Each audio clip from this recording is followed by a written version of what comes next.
Diyos. Ngayon ang araw upang umawit ng papuri, itataas ang ating kamay. Sabay naman lagi itaas ang ating kamay. Ako'y lulugan at sasayaw, maawit ang ikaw. Nagsilakan, kapakalmanan ang Diyos. Isa pa, kayo na marunod. Ngayon ang araw upang umawit ng papuri. Sabay naman itaas ang kamay. Ating kamay. Sabay natin ang lulugan.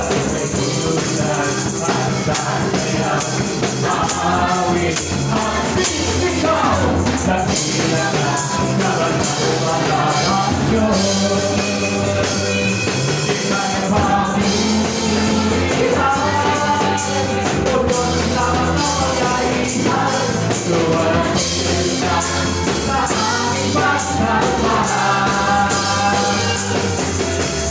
Diyos na hindi nagpapago, pero magpagkailanman, ika'y papurihan, nagkakaroon ng malalanggan.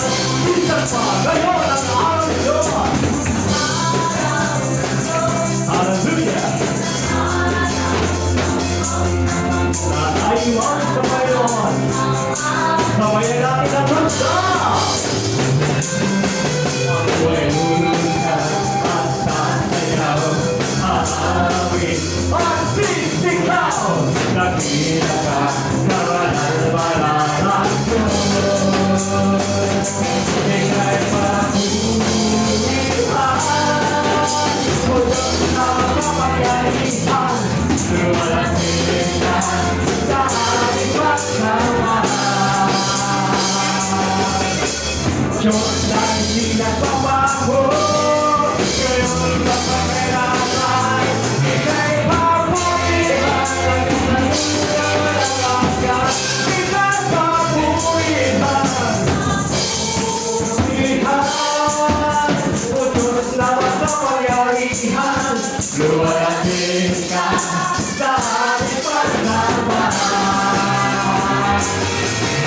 O Diyos na hindi nagbabago, ngayon magpakailanman, ika'y papurihan, nagkakaroon sama-sama.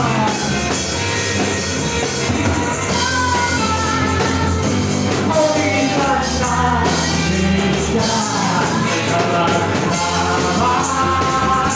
Itataas ang ngalan niya, sama-sama. Pulakan, muntik lang, kamansamang iniigaw. Pulakan, iniigaw, kamansamang iniigaw. Iniigaw, walang sama-sama. Sama-sama, purihan lang, purihan, sama-sama. Itataas ang ngalan niya, sama-sama.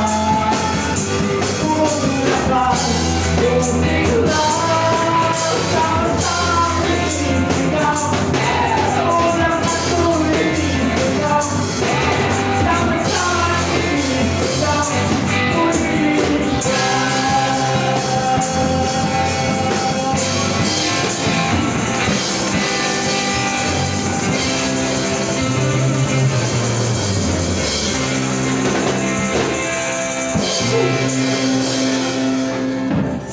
Hallelujah. Dahil siya nagpapatawad ng lahat ng kasamaan. Dahil siya nagpapagaling ng lahat ng mga sakit. Panginoon namin lahat, habang kami po ay nakatayo, bubulay-bulayin po namin sa aming isipan ang lahat ng mga bagay na ginagawa niyo po sa buhay namin lahat. Bagamat kami, Panginoon, napupulan at nagkakasalag sa harapan. Ang dalangin po namin, Panginoon, pagitapatin po kami sa pagpupuri, sa pagsamba, at higit po sa pakikinig ng iyong mga salita, Panginoon. Tulungan mo kami na mamalaki po sa aming mga puso, isipan. Pananatawag, pag-ibig, upang magawa po namin, Panginoon, ang mga bagay na nararapat po sa harapan. Nais po namin maranasan, Panginoon, ang iyong malayang pagkilos at paggawa sa aming mga buhay. Purihin ka, Panginoon.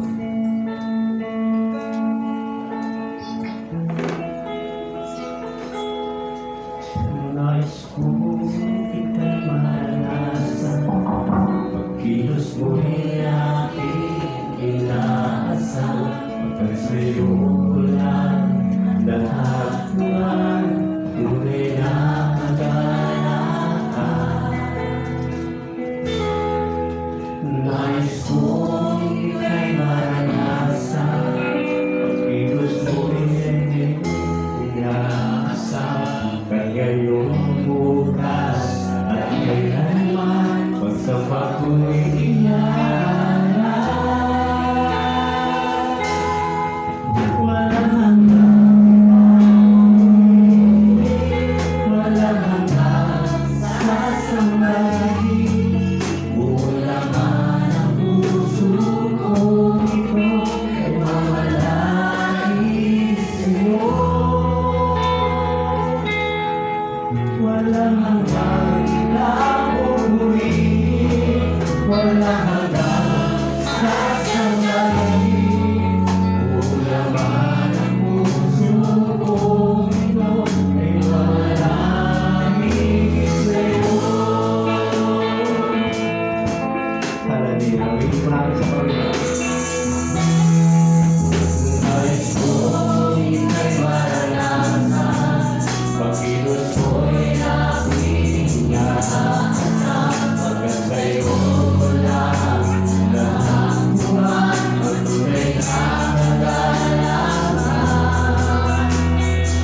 Habang may hihinga ako sa'yo ay sasama.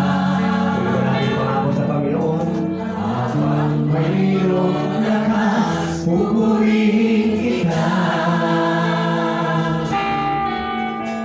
Panginoon Jesus, minamahal kita. Tunay na Diyos, pag-ibig mo. Kami sa natin ang wito sa Panginoon. Habang mahihinga ako sa'yo ay sasama. Habang tayo may lakas, mayroong lakas, pupurihin kita. Panginoon Jesus, nakataas ang ating mga kamay sa Panginoon. Bilang tanggal ng pagsubok, pag-amin ang ating buhay sa Panginoon. Oh, purihin ka, Panginoon! Itaas ang iyong dakilang pangalan!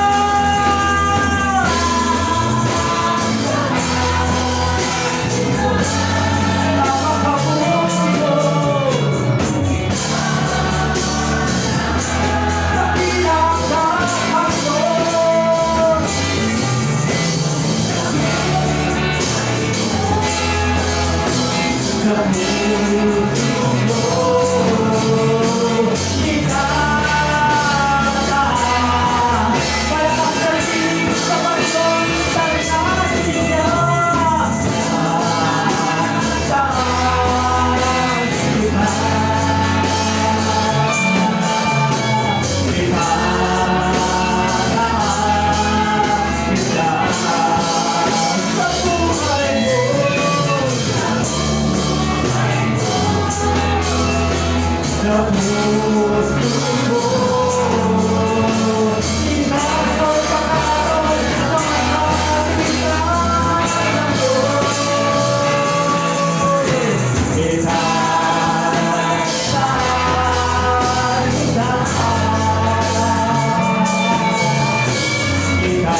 Hallelujah. Sa iyo, Ama, ang lahat ng papuri, walang hanggang pasasalamat. Marapat kang itaas. Yes, Lord. Dakilain, Panginoon, sa tanging pangalan ng Panginoon Jesus, everybody shout, Amen! Amen. Basahin na po natin agad ang salita po ng Panginoon, kapangyarihan ng salita ng Diyos sa totoong nag-aaral nito. Kapangyarihan ng salita ng Diyos sa mga totoong nag-aaral o mag-aaral nito. Basahin natin Luke sa chapter 11, verse 33 hanggang 36. Sa aklat po ng Lucas 33, chapter 11, verse 33 hanggang 36. Ang sabi po sa salita ng Panginoon, walang taong pagkapaningas niya ng isang ilawan ay ilalagay sa isang dakong tago, ni sa ilalim man ng takalan, kundi sa talagang lalagyan ng ilaw, upang ang nagsisipasok ay makita ang ilaw. Ang ilawan ng katawan ay ang iyong mata. Kung magaling ang iyong mata, ang buong katawan mo naman ay puspos ng liwanag.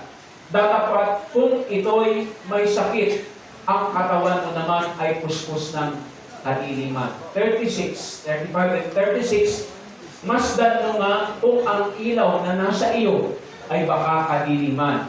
Kaya nga, kung ang buong katawan mo ay puspos ng liwanag, ay walang anumang bahagi madilim.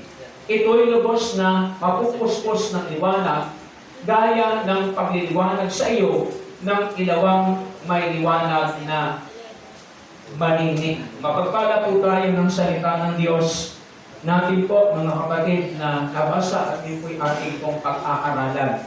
Kapangyarihan ng salita ng Diyos sa mga totoo nag-aaral nito. Sa verse 33, makikita po natin dyan, walang taong pagkapaningas niya ng isang ilawan.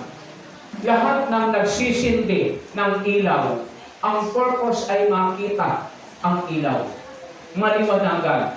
Ang salita po ng Diyos, mga kapatid, ay ilaw. At ang purpose natin, maliwanagan tayo pare-pareho. Kaya sa salita ng Panginoon, makikita rin natin, ni sa ilalim man, ay inilalagay sa isang dakong tago, ni sa ilalim man ng takalan, kundi sa talagang lalagyan ng ilaw. Yung salita po ng Diyos, mga kapatid, may proper place po, may tamang sisidlan at kalagyan, yung salita po ng Diyos na ating napapag-aralan. Kaya dapat ay mailagay natin yung salita ng Diyos sa tamang paglalagyan nito. Sabi diyan, kasi kung may lalagay natin ng tama yung salita ng Diyos, ang sabi diyan, kundi sa talagang lalagyan ng ilaw, upang ang nagsisipasok ay makita ang ilaw. Maging visible. Sa ibang salita, makita sa atin yung liwanag. Makita sa atin ang salita po ng Panginoon. Sabi diyan, ang ilawan ng iyong mata, ng iyong katawan, ay ang iyong mata. Kung magaling ang iyong mata, ang buong katawan mo ay puspos ng liwanag. Dapat kung ito'y may sakit, ang katawan mo naman ay puspos ng kadiliman. Kaya napakahalaga po ng malinaw ang paningin. Naalala ko po, mga kapatid, nung ako'y nasa Batangas, mayroon pong isang doktor na nakapag-encourage sa akin. Ang sabi niya, masyadong tinitipid ng tao ang kanyang mata. Pinagkukurikutan ng tao ang kanyang mata. Samantalang hindi niya nauunawaan, pag lumago ang kanyang mata, didilim ang kanyang buhay. Alam niyo po, wala po ako, mga kapatid, plano na magpa-examine ng mata nun. Pero napilitan po ako dahil sa kanyang motivation. Ganun din, mga kapatid, ang salita ng Panginoon. Gusto ng Panginoon na tayo po ay maliwanagan. Ayaw po ng Diyos na tayo po ay nadidiliman. Sa verse 35 and 36, masdan mo nga, kinakailangan ng proper evaluation. Kailangan po natin mag-evaluate, kailangan po natin magsiyasat, kailangan po natin mag-examine ngayon. Richard, mag-examine ka na sa isang araw. Sabi diyan, masdan mo nga kung ano ang ilaw na nasa iyo ay baka kadiliman. So, baka mga kapatid, yung ilaw na ating pong pinag-aaralan, wala pala sa atin. Kundi ang nasa atin ay kadiliman. 36, kaya nga, Kung ang buong katawan mo ay puspos ng liwanag, ay walang anumang bahaging madilim. Ito'y lubos na mapupuspos ng liwanag, gaya ng pagliliwanag sa iyo ng ilawang may liwanag na maningning. Sa mga nagdadagat po, mga kapatid, lalo po sa mga lalaking fishing vessel, ano po ang ginagamit po nila ay super light. Ang sabi ng isang kapatiran dati, sabi niya, sa sobrang ningning ng ilaw, sa sobrang liwanag ng ilaw, namamatay ang maliliit na isda. So napaka-bright ng kanilang ilaw. Ang tawagin nila ay super light. Ang salita ng Diyos, ang sabi diyan sa kanyang salita, mga kapatid, ang sabi niya, na gaya ng pagliliwanag sa iyo ng ilawang may liwanag na maningning. Pag sinabing maningning, mga kapatid, walang bahaging madilim. So, napakaliwanag po nito. Okay, tumako na tayo sa next. Yung parable term. Yung parabolic term po, mga kapatid, para madali nating maintindihan, yung ilawang salita po ng Diyos niya. Yung ilawang na dapat nating paningasin ay ang salita po ng Diyos. Sa awit 119 verse 105, makikita natin dyan sa salita ng Panginoon, ang salita mo'y ilawan sa aking mga paa at liwanag sa aking landas. So, ang ilawan ay ang salita ng Diyos. Next tayo na next. Yung ilawan salita ng Diyos, sisidlan.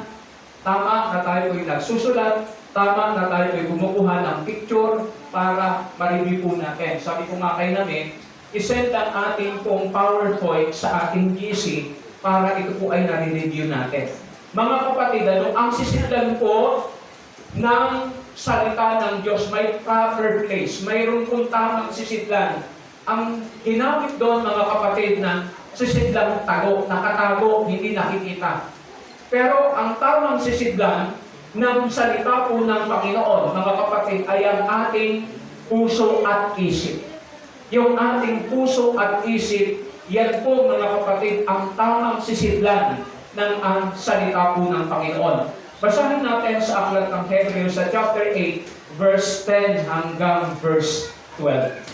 Ang sabi sa salita ng Panginoon, sapagkat ito ang pakikipagtipang aking gagawin sa sambahayan ni Israel. Pagkatapos ng mga araw na yaon, sinasabi ng Panginoon, ilalagay ko ang aking mga kautusan sa kanilang pag-iisip.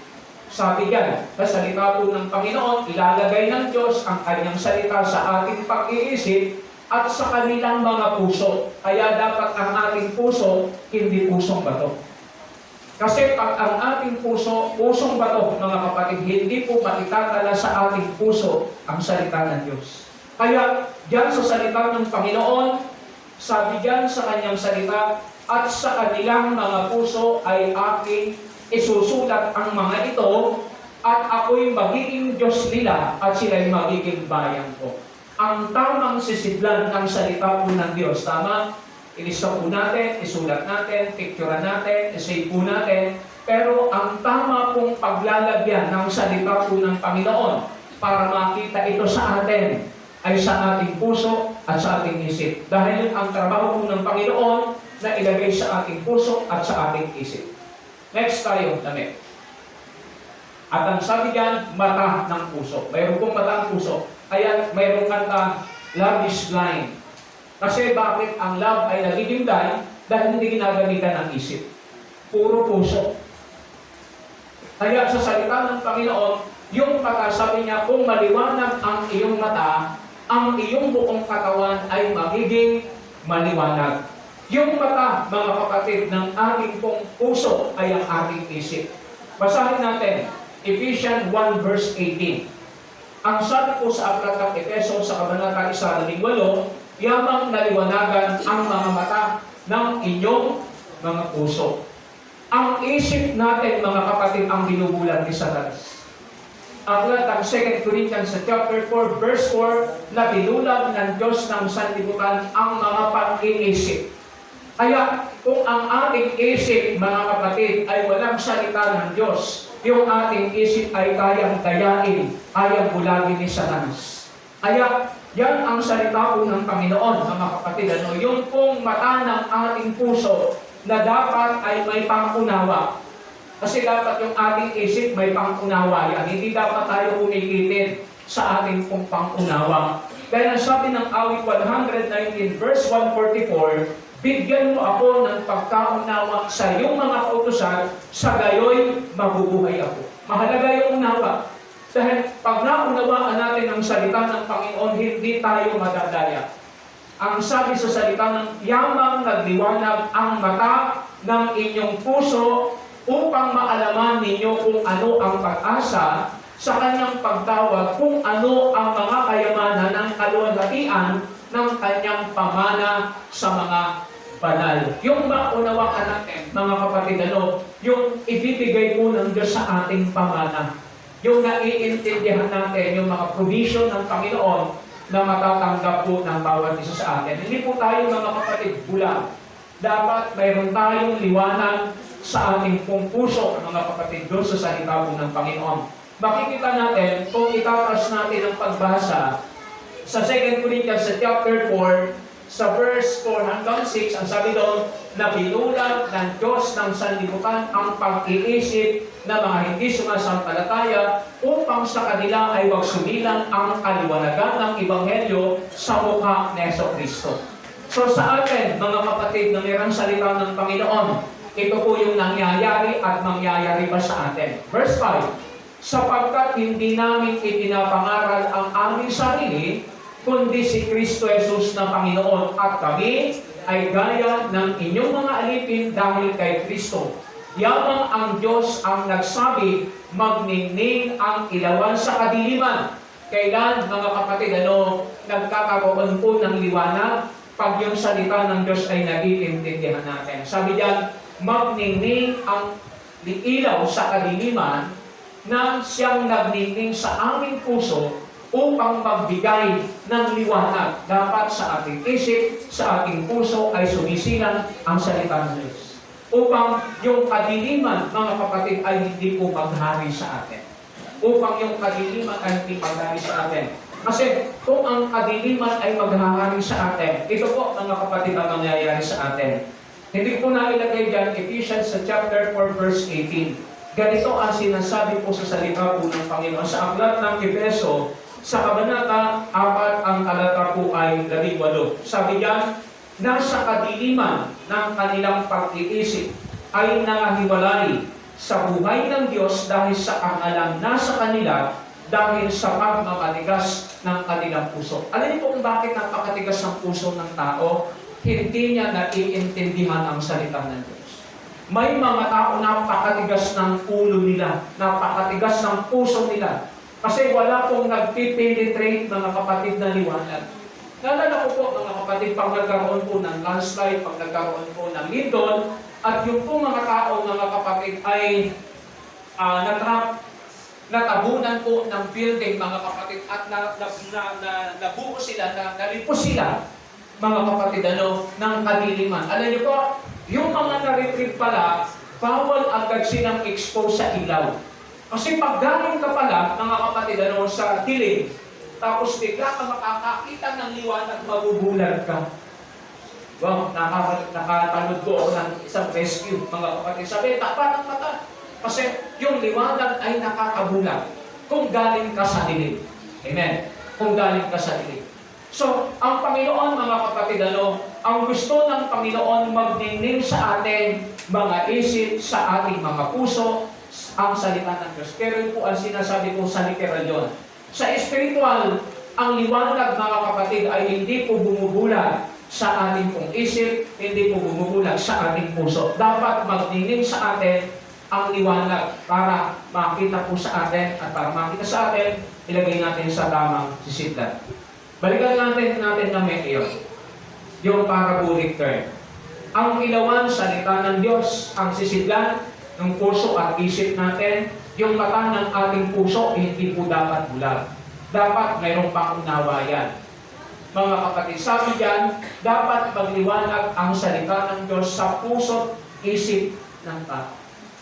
Napakahalaga magliwanag sa ating isip, magliwanag sa ating puso ang kanyang salita. Mahalaga po ito. Kasi kung tayo ay mananatiling ganito, nag-aaral na tayo ng salita ng Diyos. Kasi mayroon pong sinasabi ang salita ng Diyos. Basahin muna natin sa Aklat ng Gawa sa chapter 28. Kapag hindi natin nauunawaan ang salita ng Diyos, hindi tayo maliligtas. Hindi po tayo maliligtas. Bakit? Ang sabi ng salita po ng Panginoon sa Aklat ng Gawa sa chapter 28, sa salita po ng Panginoon, ganito yung ating mababasa sa salita po ng ating Panginoon. Sa verse 26 hanggang 28, ang sabi diyan, na sinasabi pumaroon ka sa bayang ito at sabihin mo sa pakikinig ay iyong mapapakinggan at sa anumang paraan ay hindi mo mapapag-unawa at sa pagtingin ay hindi mo makikita sa anumang paraan ay hindi nyo mamamalas. Bulag po ang mga ganito. Bulag ang mga ganito. Mayroong talagang tao, mga kapatid, mananatili siyang bulag. Bagamat ipinapahayag sa kanya ang salita ng Diyos, may mga tao palang mananatiling bulag. Kaya sa salita ng Panginoon, ang sabi diyan sa kanyang salita sa verse 26, pumaroon ka sa bayang ito at sabihin mo sa pakinig ay iyong mapapakinggan at sa anumang para ay hindi mo mapapag-unawa at sa pagtingin ay inyong makikita at sa anumang paraan. Ito'y malungkot, sa anumang paraan. Walang ibang solusyon, walang ibang paraan. Kaya sa salita ng Panginoon ang sabi diyan, sa anumang paraan ay hindi nyo mamamalas sapagkat kumapal ang puso ng bayang ito at mahirap makarinig ang kanilang mga tenga at kanilang ipinikit ang kanilang mata, yung ating pong isip. Pag pinapakitid natin ang ating isip, mga kapatid, ipinipikit natin yung ating pong mata. Wala talaga tayong makikita. Kayo nga may paalala, Ephesians chapter 5 verse 17, unawain natin ang kalooban ng Diyos, huwag tayong maging mangmang. Pag tayo ay nagiging pulis, pag tayo ay nagiging mangmang, ipinipikit natin ang ating pong mga mata. Sa salita ng Panginoon, ang sabi diyan sa kanyang salita, at kanilang ipinikit intentionally. Sabi diyan, at kanilang ipinikit ang kanilang mga mata, baka sila'y makakita ng kanilang mga mata, makarinig ang kanilang mga tenga, at makaunawa ang kanilang mga puso, at muling magbalik loob, at sila'y aking pagalingin. So, ang katunayan na ang tao nakakakita na, nakakaunawa na, nagdiwanag na ang salita po ng Diyos sa kanya, nagbabalik loob niya sa Panginoon. Amen. Magbabalik loob siya sa Panginoon. So, yun po mga kapatid yung kahalagahan na dapat magdiwanag sa atin ang salita ng Diyos. Bakit natin ito pinag-aralan? Alam niyo po, hindi lahat kasi ng salita ng Diyos na ating pong napapakinggan, napapag-aralan, nasusunod natin. Karamihang salita po ng Diyos na ating pong napapag-aralan, napapakinggan, hindi pa natin nasusunod. Amen? Ibig lang sabihin, mga kapatid, hindi pa talaga nagliliwanag sa atin.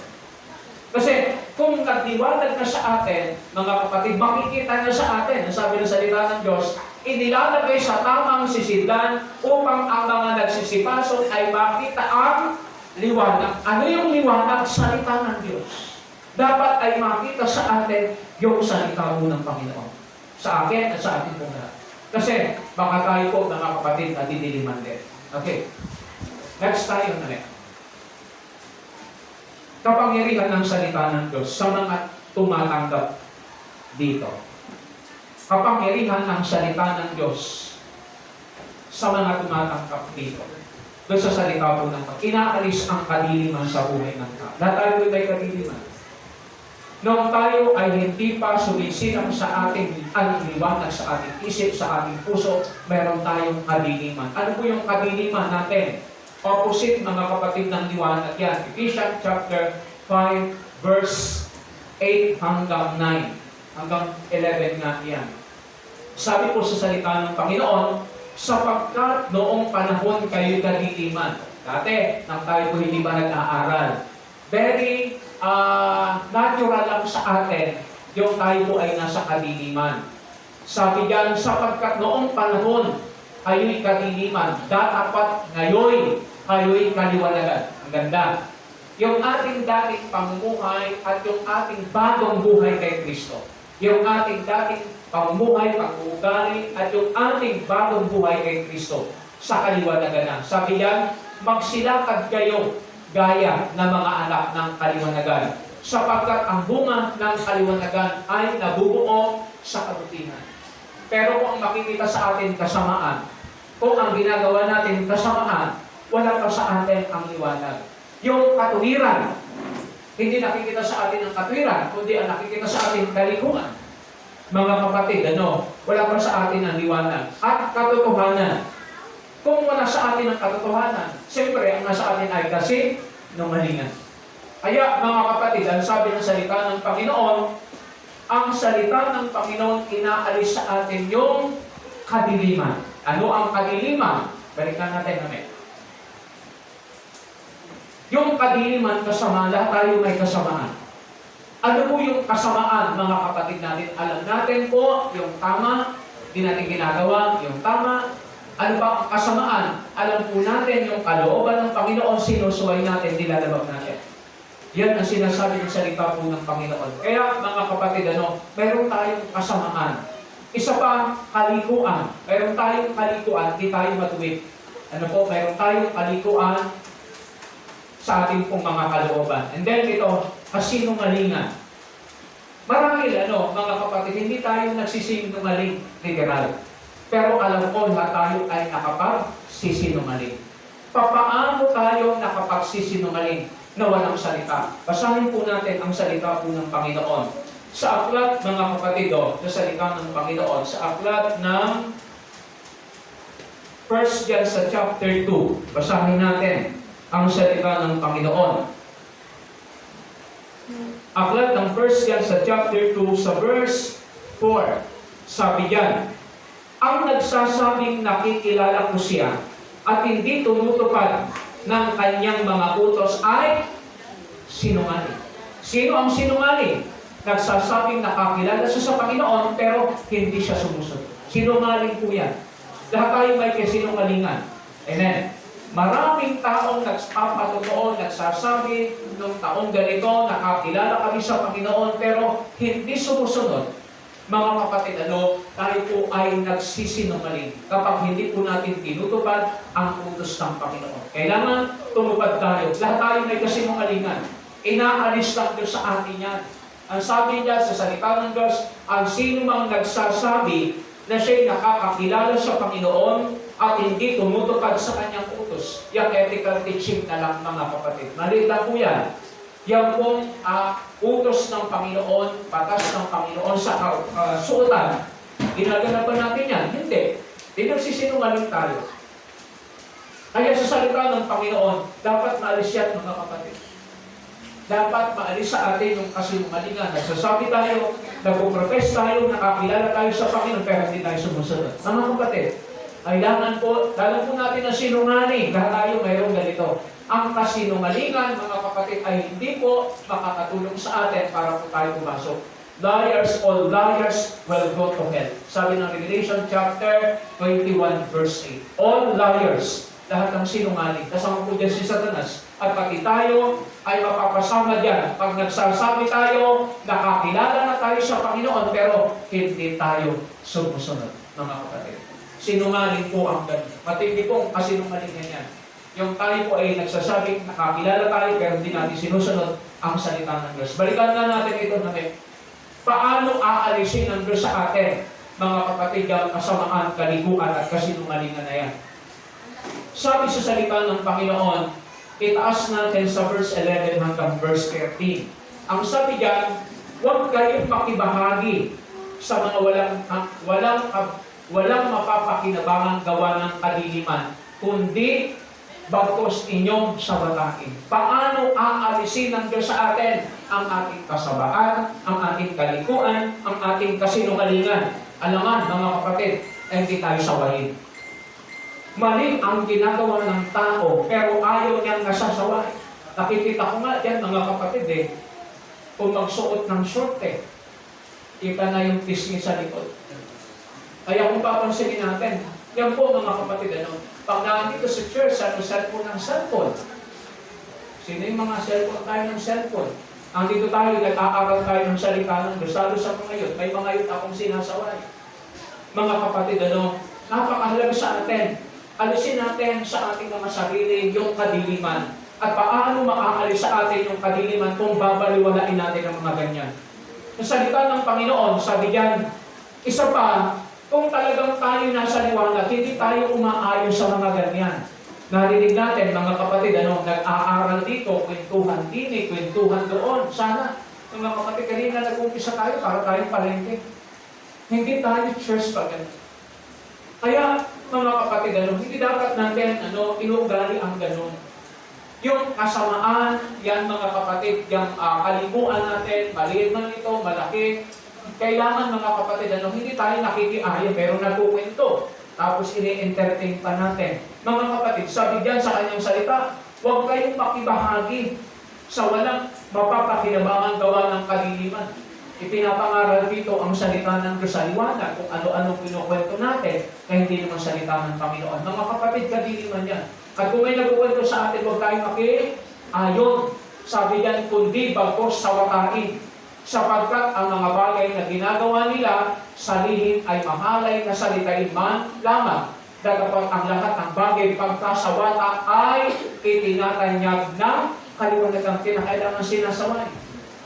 Kasi para ma-expose mga kapatid yung gawa ng kalimiman. Sabi diyan, sapagkat ang lahat ng bagay na itinatanyag ay kaliwanagan. Yun po ang gusto ng Panginoon. Alisin sa atin lahat yung ating pong kadiliman. Ano po kadiliman, kasamaan, kalikuan, at kasinungalingan. Lahat tayo meron. Sana pagpasok natin dyan sa pintuan, mga kapatid, na dito tayo para tayo po ay makinig ng salita ng Diyos. Nandito tayo para po tayo ay makinig ng salita ng Diyos. Next tayo. Ulamin ako ng oras kaya nung tinibilisan ko po. Pangalawa, nag-expose ng kasalanan. Ang salita ng Diyos, mga kapatid, siyempre, pag ikay pumunta sa liwanag, makikita mo, may uling ka pala, may dumi ka. Tayo, mga kapatid, pag tayo po ay nag-aaral ng salita ng Panginoon, di tayo nananakit ng sinuman. Tandaan po natin, pag tayo ay nag-aaral, nakikinig ng salita ng Diyos, hindi tayo nami-personal. At hindi tama na tayo ay nami-personal. Dapat pag tayo po ang ating mindset, pag tayo nag-aaral ng salita ng Diyos, ini-expose lang dito, mga kapatid, yung kasalanan na gagawa natin. Kaya sa salita ng Panginoon, sa 1 Timothy, sa chapter 1, verse 8 up to 11, ang sabi ng salita po ng Panginoon, sabi diyan, datapwat nalalaman natin na ang kautusan ay mabuti. Ang salita ng Diyos sa pakabuti niya. Pero ang dating sa ibang masama, ang dating sa iba, pag narinig nila ang salita ng Diyos, ang pakiramdam nila, ako naman ang inaararo, ako na naman ang pinapatamaan ni pastor. Hindi po sa Diyos ang mga ganun. Mga kapatid, pag ang salita ng Diyos ang ating pinag-aaralan, dapat natin maintindihan, dapat tama ang paggamit natin sa salita. Dapat nalalaman natin na ang kautusan ay mabuti kung ginagamit ng tao ng matuwid. Pwede rin maging masama ang salita ng Diyos. Kailan? Pag masama ang paggamit natin dito. Ano po, pag masama, minsan, ginagamit ng salita ng Diyos. Naalala ko yung nakita kong thumbnail sa YouTube. Pinakita si Kibuloy, ang sekreto ng pagyaman. Nakalagay doon sa thumbnail, ang sekreto ng pagyaman, salita ng Diyos. Ang sekreto ng pagyaman ay salita ng Diyos.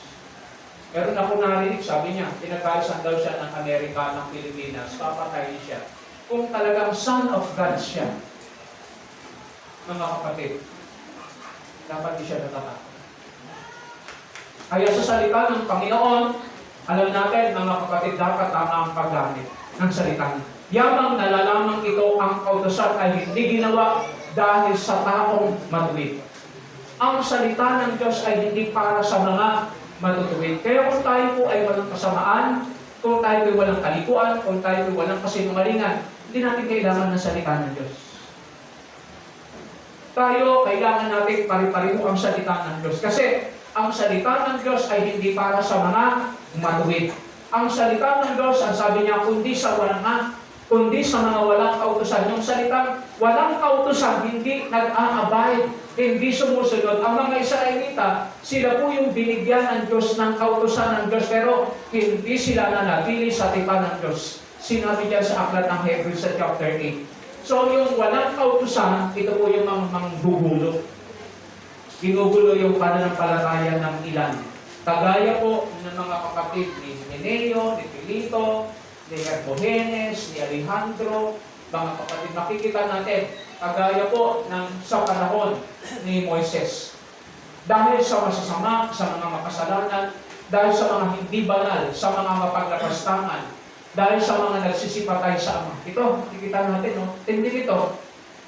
Imagine, bagulang niya, pinapatay niya. Kaya sabi diyan sa kanyang salita, siguro para makuha ang na. Dahil sa mga nagsisipatay sa Ama, sa nagsisipatay sa Ina, sa mga mamamatay tao. Yung salitang mamamatay tao, mga kapatid, hindi kinakailangan tayo po'y pumapatay, literally, na mother. Yung mapuot tayo, magalit tayo, mga kapatid, na hindi natin tayong patawarin yung tao, ayaw natin makita ang mukha ng tao kung mapatay tayo ng ganun. Matindi pong pagpatayo, mga kapatid. Dahil sa mga mapakiapit, dahil sa mapakiapit sa kapwa lalaki, itong mga kapatid, mga kasalanan ito ay rapat sa mundo. Na ito ay binabahagi sa atin ng Panginoon para maki-avoid natin itong lahat. Dahil sa mga magnanakaw ng tao ito, mga kapatid na mga kidnapper. Halimbawa, yung pag-kidnap natin, halimbawa, asawa mo, kailangan ng Panginoon, hindi mo pinapahintulutan na maglingkod ang asawa mo, pag-kidnap yan na. Kailangan ng Panginoon. Sabi nga ng mga kapatid sa salita ng Diyos, mayroon pong isang may-ari ng asdo, inutusan ng Panginoon mga apostol, mga alagad. Sabi ng Panginoon, sabihin niyo sa may-ari, kailangan siya ng Panginoon. Alam, salita ng Panginoon, mga kapatid, huwag natin kidnapin ang tawag hijack. Hina-hijack natin, papunta sa gawain ng Panginoon, pinipigilan natin. Hina-hijack natin, papunta sa arian ng Diyos, hina-hijack natin. Para si Hunas, mga kapatid, papunta sana siya doon sa Nineveh. Anong ginawa? Pupunta siya sa Tarsis. Anong ginawa ng Panginoon? Nakasalubong siya ng dilubyo. Huwag natin hahadyakin yung mga tao na nagpipilitan ng sisikap, mga kapatid, na sumunod sa Panginoon. Sabi yan, nagnanakaw ng tao. Dahil sa mga bulaan. Ay mga kasinungaling, pag sinabi ko sinbulaan, mga kapatid, meron tayong kasinungalingan. Dahil sa mga kapagsumpa ng kabulaan. Ito, tayo natin ito. Nangangako tayo sa Panginoon. Kaya tayo ay may mga promises sa Panginoon na ating pong hindi tinutupad. Ang tawag ay covenant breaker. Ang dami nating pangako sa Panginoon. Sabi diyan sa kanyang salita, sa mga mapagsumpa ng kabulaanan. Isa pa, sabi niya, nagsasabi ako ng totoo, hope to die. Mamatay man ako. Ang kapatid, pero pagpapatay mo na, yun na, nagre-react na. Kaya yung ating pong pangako sa Panginoon, yung sumpa natin sa Panginoon, mga kapatid, gawin natin kasi hindi Diyos ang matutuwa. Hindi matutuwa ang Diyos pag hindi natin tinutupad ito. At kung mayroong anumang bagay na laban sa mabuting aral ayon sa Ebanghelyo ng kalulatian ng mapagpalang Diyos na ipinagkatiwala sa atin. Mga kapatid, ang salita po ng Diyos, in-expose nito ang kasalanan na gagawa natin. Lahat tayo ay meron. Lahat tayo meron. Kasi kung tayo'y mananalamin, alala ko, nagulat nga ako, sabi ko, sterling pa ng isang linggo, Sir, kumusta na po kayo? Ito, ipapa-CT scan na po. Sabi ko, bakit may problema po ba kayo sa ulo? Problema ba kayo sa isip? Nabagong ba kayo? Kasi ang alam ko, mga kapatid dati, yung CT scan sa ulo, yung pala ngayon yung sa bituka. Mayroong ibang term, mga kapatid, medical term na ginagamit, CT scan. Nagulat ako sa ulo, ay problema ng sterling pa sa ulo niya. Sumasakit ang ulit pag magpa-CT scan.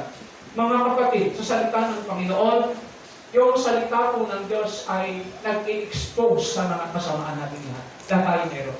Mga kapatid, kailangan po pag-iwanag ito para tayo po ay maligtas.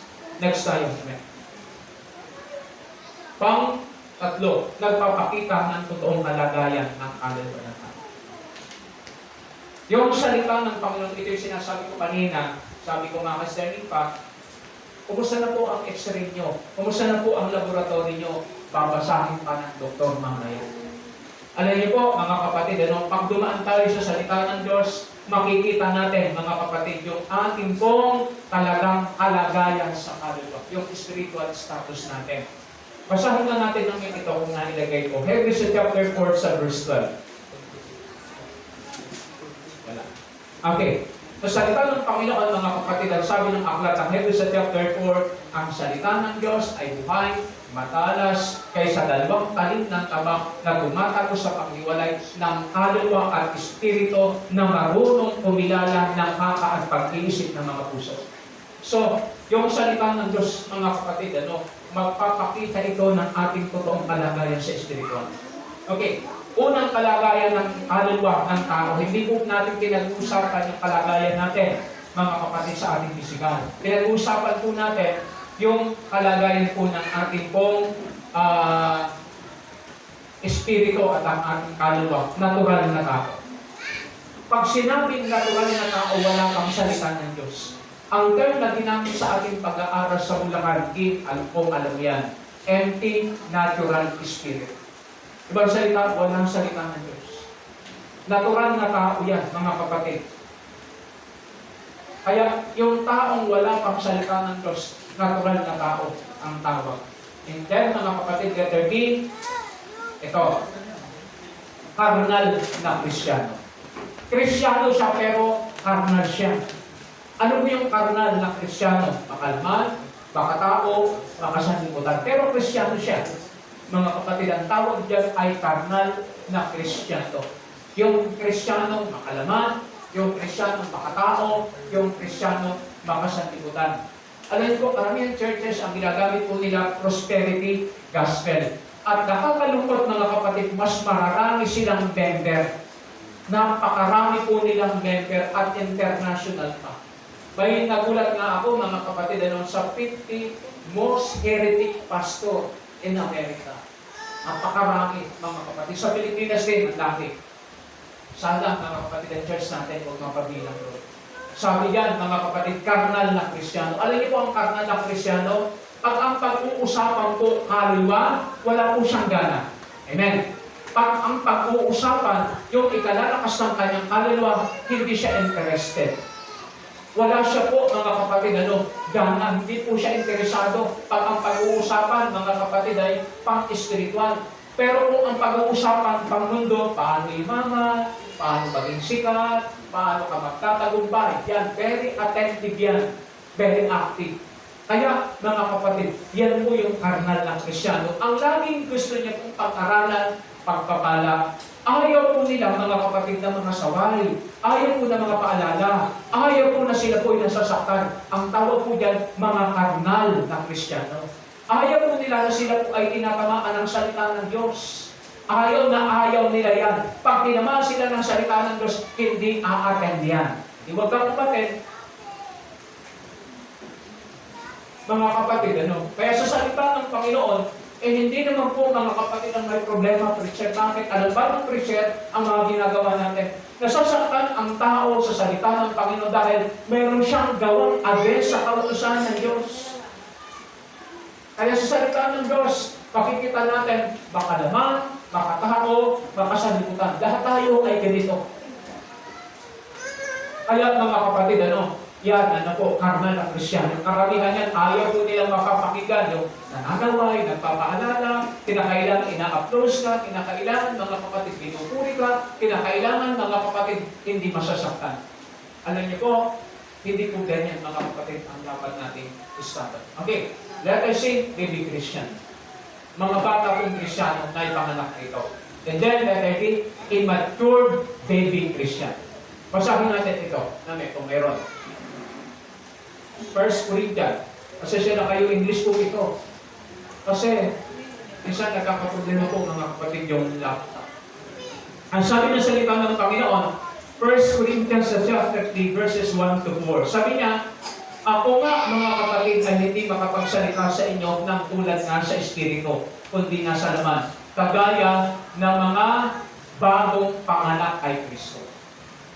Sabi niya, mga kapatid, Kinandili ko kayo ng gatas at hindi ng pagkain matigas, sapagkat kayo walang kaya noon, kahit ngayon ay wala kayong kaya, sapagkat kayo nananatiling makalaman. Sabi diyan sa kanyang salita, pagkat kayo nananatiling makalaman. For you are still fleshly. Sabi diyan, for while there is jealousy and strife among you, are you not of the flesh and walk in the manner of men? For if one say, I am of Paul, and others, I am Apollos, aren't you people? So makikita natin sa salita ng Panginoon, sabi diyan, kung sa ating puso ay meron pong paninibugho at anumang kapahitan sa ating mga damdamin, di ba tayo ay nagsisilakad kagaya ng mga tao? Kung tayo ay may ganito, mga kapatid, matampuhin, lagi tayo pag tayo dinagaanan ng salita ng Diyos, nagdaramdam tayo, nagre-react tayo, mga kapatid, mayroong problema po, walang problema sa salita ng Diyos. Ang may problema ay ang ating kaluluwa. Kaya tayo meron, mga kapatid, sabi niya sa kanyang salita, nakikita natin, ako nga, mga kapatid, ay hindi makapagsalita sa inyo ng tulad sa Espiritu. Ayaw niyang pinag-usapan yung tungkol sa Espiritu. Kasi mga kapatid, masakit sa kanya sapagkat kayo nanatiling bata, sabi niya, kagaya ng bagong panganak kay Kristo. Kinandili ko kayo ng gatas at hindi ng pagkain matigas sapagkat kayo walang kaya. Noon, normal lang, kapag tayo bago, maramdamin tayo. Pero kung tayo tumatagal na, mga kapatid, naranatili sa atin ang pagiging maramdamin, yan po ang problema ng ating kaluluwa. Mahirap ng sakit yan. Mahirap ng sakit yan. Kaya mga kapatid, yung immaturity, rampant yan sa church. Rampant po yan sa church. Sa aklat ng Galatians sa chapter 3, makikita rin natin yan. 1 Corinthians, mga kapatid, makikita natin, yan ang pinakamalaking problema, mga kapatid ng mga pastor. Ay minsan ganitong nangyayari. Ina-adjust po ng mga leaders, ina-adjust ng mga preacher yung salita ng Diyos para lang, mga kapatid, huwag makasakit ng kalooban ng tao. Nakakalungkot. Ina-adjust ng preacher yung salita ng Diyos. Binabago ng preacher. Binabawasan ang dosage ng salita ng Panginoon para lang, mga kapatid, huwag ma-offend yung taong makalaman. Napakalaking problema nito. Kaya sa salita ng Panginoon, mga kapatid, lahat tayo meron. Ako rin, meron ako ganito. Kaya ito ay problema kalagayan ng ating buhay espiritual. Sabi ng salita ng Panginoon, ito nga, hindi pa sa Diyos sa tao pa. Namimili ng preacher. Ang gusto niyang preacher, mga kapatid, yung laging, hindi, mga kapatid, na-approach siya, yung kailangan na hindi siya nagdadaanan. Sabi niya, pag nasabi niya, ako'y kay Paul, ako'y sa iba, ako'y kay Apollos, iba kayo mga tao. At nag-uugaling kagaya ng mga tao. Hindi tayo spiritual na tao. Kaya mga kapatid, sana dumaan man tayo sa ganyan. Sana dumating ang panahon, mga kapatid, ma-cook up natin, ma-overcome natin ang ganito.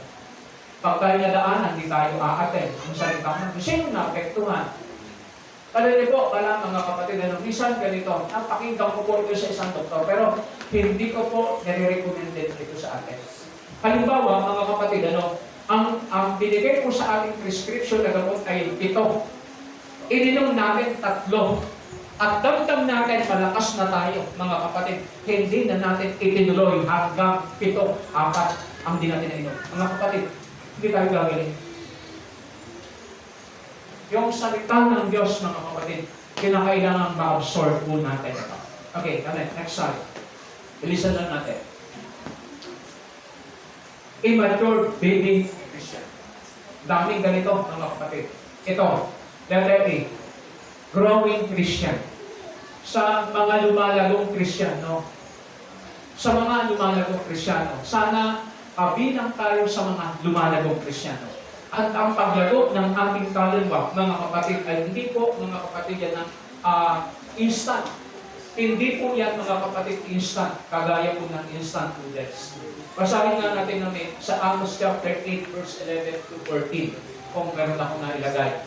Narito ang araw ay dumarating, sabi ng Panginoon Diyos, na ako'y magpapasakit ng kagutom hindi nakagutom ng tinapay, o kauhuan man dahil sa tubig, kundi sa pagkain ng salita ng Diyos. Pag tayo, mga kapatid, nagkulang tayo sa pakikinig ng salita ng Diyos, ganito po, mga kapatid, ang magiging resulta. Sa verse 13, tignan natin, sa araw na yaon ay manlulupay-pay sa uhaw ang magagandang dalaga at ang mga binata. Ibig sabihin, mga growing siya. Lumalagong Kristiyano siya, pero tayo po ay manlulupay-pay pa rin, tayo ay manghihina pa rin. Kaya, yun po ang ating kalagayan minsan. Bakit, mga kapatid, kinulang tayo ng pagkain espiritual. Next tayo. Okay. Isa na natin. Ito po, immature growing Christian. Ito ang karakter po, mga kapatid, ng immature growing Christian. Chapter 5 po yan, mga kapatid. Pasensya na kayo mali. Sa aklat ng Hebrews chapter 5, 11 to 13, ito po ang kalagayan ng immature growing Christian. Sabi ng salita ng Panginoon, tungkol sa Kanya ay marami kaming sasabihin at mahirap na saysayin. Palibhasa ay nagsipurol kayo sa pakikinig. Kagaya niyan, nagtatagal na tayo, mga kapatid, sa ating pag-aaral. Minsan ay pumupurol na tayo sa pakikinig ng salita ng Diyos. Palibhasa ay nagsipurol kayo.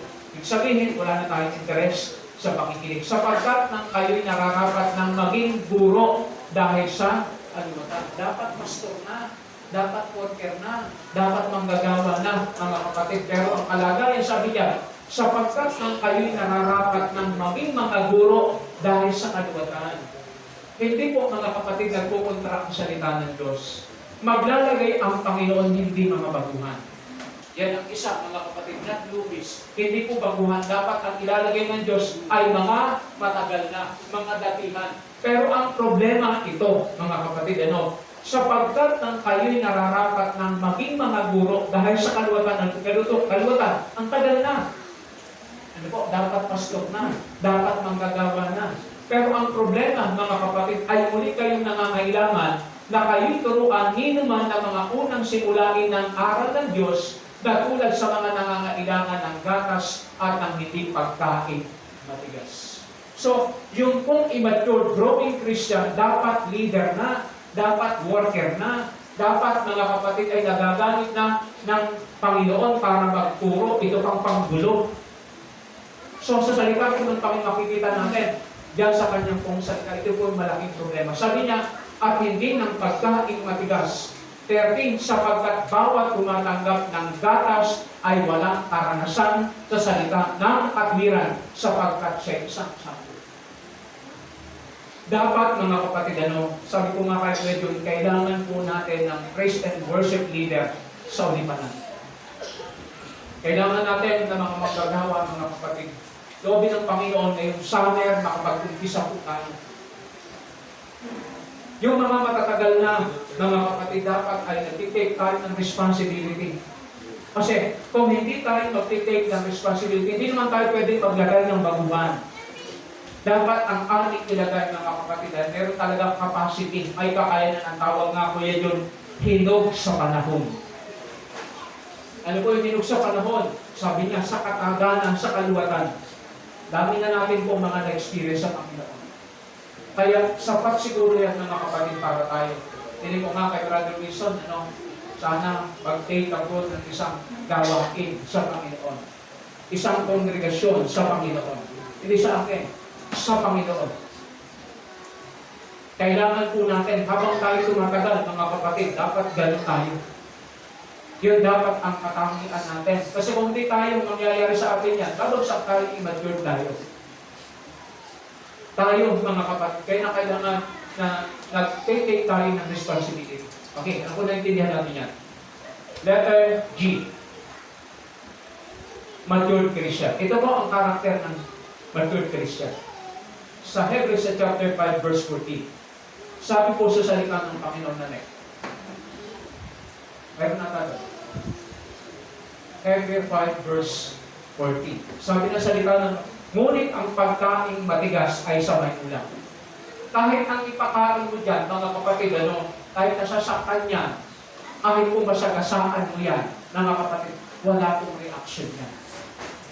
Wala pong negative feelings yan.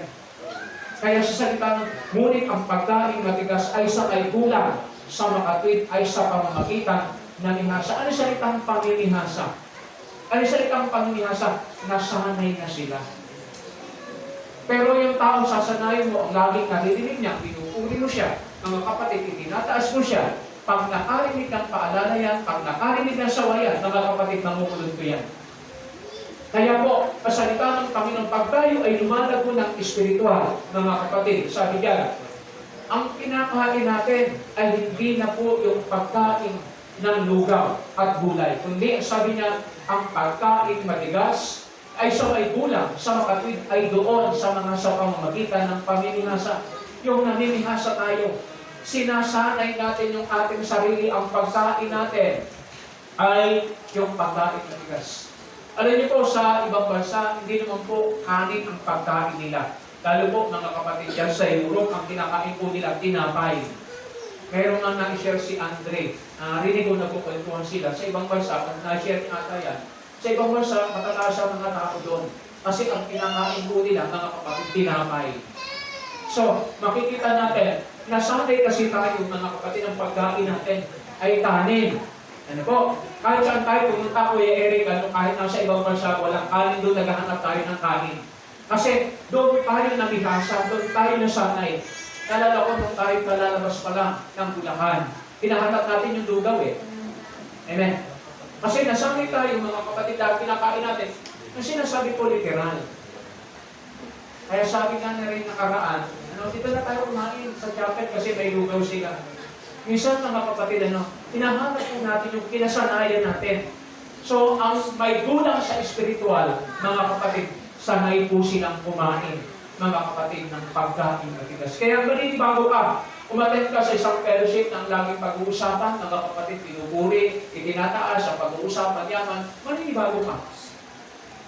Hindi kami, mga kapatid, maa-at-is yung ating kaluluwa. Hindi po mabibless yung ating kaluluwa. Kaya sa salita ng Panginoon, bakit ba Diyos? Sabi niya, mayroon siyang discernment. Sabi ng salita ng Diyos, upang makilala ang mabuti at masama. Yan ang discernment. Sino makaka-discern? Yan po mga mature. Hindi ko masabi na ako'y mature. Ang dami ko pang assignment para maging mature. Siguro immature na. Kasi, pag hindi tayo ganito, mga kapatid, yung ang gustong kinakain natin ay yung laging nakakapit ng ating kaluluwa. Yung po, mga kapatid, namimihasa tayo ng laging kinakain natin, yung talagang nakakatulong ng malaki sa ating kaluluwa. Tapos, marunong tayong kumilala ng mabuti at masama. Hinog na tayo niyang sabay spiritual. Okay, mga kapatid. Next slide. Ito po, sa ating pangatlo, nagpapahayag ng ating kalagayan sa espiritual. Dapat ma-evaluate natin, mga kapatid. Sabi ng salita ng Panginoon, siyasarin mo ang iyong sarili, baka ang liwanag na nasa iyo ay kadiliman. Evaluation, examination. Ang salita ng Panginoon, mga kapatid, magpapahayag kung ano tayo. Naalala ko yung isang worker na kasama ko, galit na galit siya pag sinasabihan siyang immature siya. Hindi po taga rito yun. Nagagalit, nakikipag-away yun pag sinasabihan siya, hindi siya mature. Mga kapatid, yung pagkagalit lang ng isang tao, mga kapatid, pag sinabing hindi ka mature, hindi ka hinog, nagagalit, nare-react, mga kapatid, tumataas ang boses, yun po, katunayan hindi talaga siya mature. So, nasalita po ng Panginoon, mga kapatid, napakaliwanag nito. Pang-apat, maghahatid upang maging katulad ni Jesus. Kung tayo talaga ay mag-aaral ng salita ng Diyos, hindi po yung leader ang ating tutularan. Hindi po yung pastor, mga kapatid, ang dapat nating tularan. Ang dapat nating tularan ang Panginoong Kristo. Kung talagang pag-aaralan natin ang salita po ng Panginoon. Basahin natin Romans chapter 8, verse 29. Sabi diyan sa kanyang salita, sapagkat yung una pa'y kanyang nakilala ay itinalaga naman niya na maging katulad ng larawan ng kanyang anak. Yung image ng Panginoon, yung larawan ng Panginoon, mga kapatid, siya ay liwanag. Sabi ni Kristo, ako ang ilaw at ang sino mang sumusunod sa akin ay hindi lalakad sa kadiliman. Sabi diyan sa kanyang salita, yung larawan ng kanyang anak. Ano ang larawan ng kanyang anak? Liwanag, ilaw. So, yung pong salita ng Panginoon, mga kapatid, ang maghahatid sa atin para tayo ay maging katulad ng kanyang anak na si Jesucristo. Hindi po kagaya ni Kibuloy, ha? Meron palang mga, ano pa, tawag dito, dami pong mga kabulas ko na, mga kalokohang pinagagagawa. At salamat sa Panginoon, mga kapatid, walang bagay talaga na hindi po makakayag. Alam niyo po, ang purpose ng Panginoon, iligtas po yung mga kalalbang kanyang nadabayang na luluko. Ang dami po niyan, mga kapatid, international. So, makikita natin, ang purpose ng Panginoon, tayo po ay maging kagaya. Kaya kung gano'n ng church, mga kapatid, magiging po rapist, magiging po, mga kapatid, extortioner, magiging po, mga kapatid, smuggler. Hindi po gano'n, mga kapatid. Kundi sabi dyan sa kanyang salita po ng Panginoon, maging kahawig, maging katulad ng kanyang anak na si Jesucristo. Kung salita talaga ni Diyos. Okay, sabi niya, upang siya'y maging panganay ng maraming magkakapatid. Tayo po ay magkakapatid, kaya ang tawag natin, brother, sister, ang panganay nating kapatid ay si Jesus. Siya po ang panganay sa lahat ng nilalang. Yun ang sabi ng aklat ng Colossus sa chapter 1, verse 8. Siya ang Pangulo, ang ulo ng Iglesia. Kaya sabi niya, siya ang panganay ng maraming magkakapatid. At ang gusto ng Panginoon tayo ay maging kagaya po ng Panginoon sa Kristo. Then, number 5. Meron na po akong 10 minutes. Magliligtas ang kaluluwa. Yung salita ng Panginoon, mga kapatid, ang target talaga nito, hindi naman yung ating laman. Sinasaktan nito yung ating laman para isave yung ating kaluluwa. Yung sa mga pulis, mga kapatid, lalo sa SWAT, nagtitraining po sila ng firing. Alam niyo po ang ginagawa nila sa pagtitrain? Pinapatay po nila ang kidnapper. Hindi po yung nakidnap. Amen. Ganun ang salita ng Diyos. Kinikidnap ng ating laman yung ating kaluluwa. Kaya pinapatay ng salita ng Diyos yung ating laman. Kaya sa salita ng Panginoon, mga kapatid, tanggapin natin ang salita ng Diyos na makapagligtas ng ating kaluluwa. Alam natin. Sabi pa ng salita ng Panginoon, sinugo niya ang kanyang salita upang iligtas sila sa lahat ng kanilang ikapapahamak. Walang ibang gagamitin ng Diyos, mga kapatid.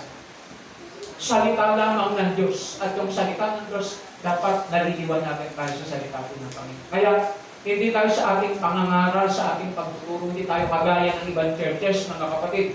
Ano ang ginagawa? Tumatawag ng mga mag-testify para ma-encourage, magbigay, para ma-encourage para yung tao, mga kapatid, ay huwag umalis. Hindi po natin nadadala ang tao kay Kristo kung wala po ang salita ng. Sa ibang churches naman, napakahaba ng kanilang kantahan. Ang haba ng kanilang kantahan, mga kapatid. At alam niyo po, minsan yung mensahe, kinakanta na lang. Ako ang ginagawa ko, minsan para hindi mo masyadong masakit, lalo po ang mga listener, ay yung mga natural.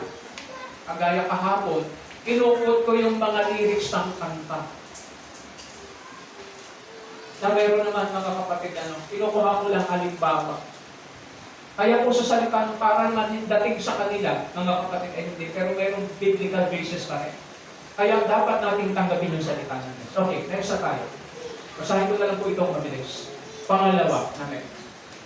Kapangyarihan ng salita ng Diyos sa mga nagtatakot. Meron tayong freedom. Gawin natin, mga kapatid, yung gusto po natin sa salita ng Diyos. But we must consider the consequences. Kinakailangan po natin malaman ang magiging resulta nito. Pag atin pong inakwil ang salita ng Diyos, hindi diringgin ng Diyos ang mga panalangin. Manalangin ka sa Diyos, humingi ka sa Diyos, pero hindi ka diringgin ng Diyos. Bakit? Nung ang Panginoon ba nagsalita sa iyo, nakinig ka? Nung ang Panginoon ba humingi sa iyo ng pabor, binigyan mo ba? Tapos ikaw, hiningi ka ng pabor sa Panginoon, sabi ng salita ng Diyos, tatawanan ka lang ng Diyos. Kaya yung mga tao, mga kapatid, nare-reject nila ang salita ng Diyos, may oras din sila sa Diyos. May oras lang din sila sa Diyos, mga kapatid. Kaya, huwag natin itatakbil yung salita po ng Panginoon. Number 2, maghihiwalay ang kaluluwa sa Diyos. Yung mga tao, doon sa nabanggit ko kanina, mga kapatid, sa salita ng Diyos, sa Psalms 119, verse 144, bigyan mo ako ng pangunawa sa iyong mga kautusan, sa gayoy, mabubuhay ako. Kung hindi po natin mauunawaan ang salita ng Diyos, hindi tayo mabubuhay. Ang ibig kasi sabihin ng hiwalay patay, separation. Ang meaning ng death is separation. Yung mahihiwalay tayo sa Panginoon. Kaya nga sabi ng Kawikaan, basahin na lang natin ito. Kawikaan 1:32 hanggang 33. Sapagkat papatayin sila. O sinong papatay? Ng pagtalikod ng kusmos at ang pagkalibang, walang balisa na mga magmang ang siyang sisira sa kanila. Hindi po naman ang iba.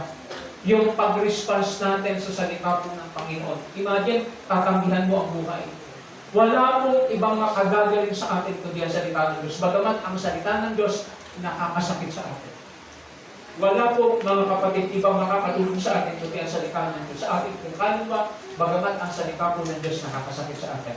And then, sabi niya, ngunit ang nakikinig sa akin ay tatahang, tiwasay, tahimik na walang takot sa kasamaan. Mga kapatid, pahihiwalay tayo sa Panginoon pag ating tinakwil ang salita. Suminto ka ng mag-aral ng salita ng Diyos. Ayaw mo na mag-aral ng salita ng Diyos dahil ayaw mo natatamaan, mag-uumpisa ka ng mag-isa. Hindi ka nasasamahan niya. Kasi ang taong sinasamahan lang ng Diyos ang mga taong sumusunod sa kanyang salita. Philippians 4, verse 9. Okay, next tayo. 3. Mararanasan ang sumpa ng Diyos. Masahin natin itong mabilis. Revelation 22, verse 18. I-jump na natin sa verse 19 kung mayroon na. Wala. Sabi ng salita ng Panginoon, ang sino man na magbawas o magdagdag, sino mang magdagdag sa salita ng Diyos ay dadagdagan siya ng Diyos na sumpa. Napakalaking kaso sa Panginoon ang paninira sa salita ng Diyos. Napakalaking kaso sa Panginoon. Napaka-big deal sa Diyos. Yung pong gagawin ng tao sa salita po ng Panginoon. Dadagdagan siya ng sumpa ng Panginoon. Pang-apat, aalisan siya ng Diyos ng karapatan sa kaligtasan. Kung ating babawasan naman ang salita ng Diyos, sabihin natin, huwag na banalo na natin pastor, pag-aralan yan, alisin na natin sa church yung ethical teaching na yan. Mga kapatid, mawawalan tayo ng karapatan sa aklat ng mga kapatid ng salita po ng Panginoon. Sasabi sa salita ng Diyos, hindi po tayo bibigyan ng karapatan kumain sa punong kahoy ng buhay na nasa halamanan ng Panginoon na nakasulat sa salita po ng Panginoon. So makikita natin, aalisan tayo ng Diyos ng karapatan. Nakalagay dyan, mga kapatid. And then, number 5, ito po yung masakit. Basahin natin ang salita ng Panginoon namin. Itatapon sa dagat-dagatan. Yung pong gagawin ng Diyos sa mga taong magtatakwil at hindi tatanggap sa salita ng Diyos. Basahin po natin. At nakita ko ang isang malaking luklukang maputi. Ito po yung Great White Throne Judgment. At ang nakaluklok doon na nasa kanyang harapan, ang lupa at langit ay lumakas at walang nasumpungang kalalagyan nila. At nakita ko ang mga patay malalaki at maliliit na nakatayo sa harapan ng luklukan, nabuksan ang mga aklat. Nakikita natin ang basihan, mga aklat. Doon sa aklat, mga kapatid ng Roma sa chapter 2, verse 16, sa araw na huhukuman ng tao ang lihim, sa araw na huhukuman ng Diyos ang lihim ng mga tao ayon sa Ebanghelyo. So sa salita ng Panginoon, makikita natin, yung mga aklat ay nabuksan. Ang sabi diyan sa kanyang salita, at nabuksan ang mga aklat. Ang salita ng Diyos, mga aklat yan. 66 books yan. Mga kapatid, kaya mga aklat yan. Mula sa Old Testament, mga kapatid, hanggang sa New Testament, mga aklat yan. At nabuksan ang ibang aklat. May ibang aklat pa, daming aklat eh. Sabi diyan sa kanyang salita, ang basis ng judgment ng Panginoon, nabuksan ang mga aklat. Sabi niya, at nabuksan ang ibang aklat na siyang aklat ng buhay. Mayroong talaan eh. Mayroong registry record eh. Ng mga taong papasok sa langit eh. Sabi diyan sa kanyang salita, at ibang aklat na siyang aklat ng buhay at ang mga patay ay hinatulan ayon sa bagay na nasusulat sa mga aklat ayon sa kanilang mga Diyos. Ano po ang ginagawa natin sa salita ng Diyos? Ano ang response natin sa salita ng Diyos? Mga kapatid, napakahalaga po ng response natin pag yung liwanag, mga kapatid, ay nagsumilang sa atin, ilagay natin sa tamang lalagyan.